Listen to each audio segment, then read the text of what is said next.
La première pierre de la première fourrière administrative de la Côte d'Ivoire a été posée. C'est un site de 5 hectares situé au bord de l'autoroute du Nord et est destiné à accueillir les véhicules verbalisés. L'ouvrage va coûter environ 4 milliards de nos francs et s'inscrit dans la stratégie nationale de lutte contre les accidents de la circulation. Dangui. Bientôt fini les difficultés relatives à la gestion des véhicules en fourrière à Abidjan.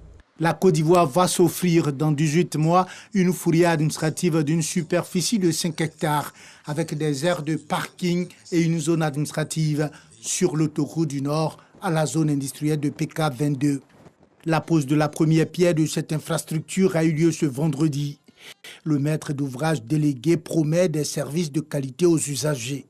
Ce site sera adossé à d'autres sites tampons situés à l'intérieur de la ville d'Abidjan, de façon à ce que nous faisons passer de 5 hectares à environ 10 hectares la capacité de stationnement. La construction de cette fourrière administrative destinée à accueillir, entre autres, des véhicules verbalisés dans le cadre de la visio-verbalisation est plutôt bien accueillie par de nombreux transporteurs. Les fourrières aujourd'hui sont des fourrières qui exposent les véhicules aux intempéries.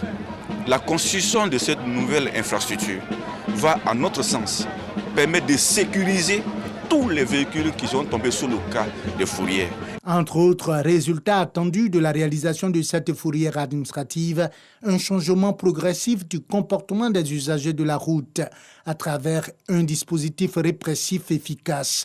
Le ministre des Transports y tient. J'ai demandé au directeur général de Kipux d'intégrer dans ce projet aussi des stations de contrôle technique. Parce que tous ceux qu'on prendra qui n'ont pas le contrôle technique et qui seront amenés ici devront avoir leur contrôle technique sur le site avant de sortir. La construction de cette fourrière administrative de plus de 1500 places de stationnement va coûter environ 4 milliards de francs CFA et s'inscrit dans la stratégie nationale 2021-2025 de la sécurité routière, dont la phase de répression commence le 7 septembre prochain.